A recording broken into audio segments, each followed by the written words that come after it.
Brace God. வெளிப்படுத்தல் விசேஷத்தில் கடைசியாக சொல்லப்பட்ட இரு சபைகள் பிலடெல்பியா சகோதர அன்பு ஃபெய்த்ஃபுல் சர்ச், லவோதிகேயா லூக்வார்ம் சர்ச். முதலாவதாக பிலடெல்பியா சர்ச் குறித்து பார்ப்போம். இது மேற்கு ஆனடோலியாவில் நவீன துருக்கியில் அமைந்துள்ளது. இது கிமு 189 பெர்கமோஸின் மன்னர் ஆட்லஸ் ஆல் நிறுவப்பட்டது.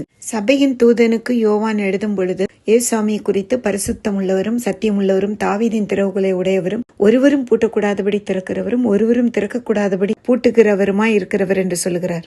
கிரியைகளை குறித்து சொல்லும் பொழுது, உனக்கு கொஞ்ச பலன் இருந்தும் நீ என் நாமத்தை மறுதலியாமல் என் வசனத்தை கை கொண்டபடியால் திறந்த வாசலை உனக்கு முன்பாக வைத்திருக்கிறேன், அதை ஒருவனும் பூட்ட மாட்டான் என்று சொல்லுகிறார். யூதரல்லாத சாத்தானுடைய கூட்டத்தாரில் சிலரை கொடுத்தும் அவர்கள் உன் பாதங்களுக்கு முன்பாக வந்து பணிந்து நான் உன்மேல் அன்பாயிருக்கிறதை அறிந்து கொள்ளும்படி செய்வேன். பூச்சக்கரத்தின் மேல் எங்கும் வரப்போகிற சோதனை காலத்திற்கு தப்பும்படியாக நான் உன்னை காப்பேன் என்றும், இதோ நான் சீக்கிரமாய் வருகிறேன், ஒருவனும் உன் கிரீடத்தை எடுத்துக்கொள்ளாதபடி உனக்குள்ளதை காத்து கொண்டிருன்னு சொல்ற. ஜெயம் கொள்ளுகிறவனுக்கு என் தேவனுடைய ஆலயத்திலே தூணாக்குவேன், அது நின்று அவன் ஒரு காலம் நீங்குவதில்லை என்று 3 நாமத்தை, தேவனுடைய நாமத்தையும் தேவனால் பரத்திலிருந்து இறங்கி வருகிற புதிய எருசலேமின் தேவனுடைய நகரத்தின் நாமத்தையும் புதிய நாமத்தையும் அவன் மேல் எழுதுவேன் சொல்றார். இந்த சபை குறையில்லாத உண்மைத்தன்மை உள்ள வசனத்தை கை கொண்ட உறுதியான விடாமுயற்சி, சவால்கள் மற்றும் துன்புறுத்தலை எதிர்கொள்ளும் சபையாக தற்போதுள்ள விசுவாசிகளின்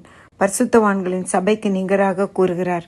கிரேக்க மொழியில் பிலடெல்பியா என்றால் சகோதர அன்பு என்று பொருள். இது திருச்சபைக்கு உள்ளதான அன்பை காட்டுகிறது.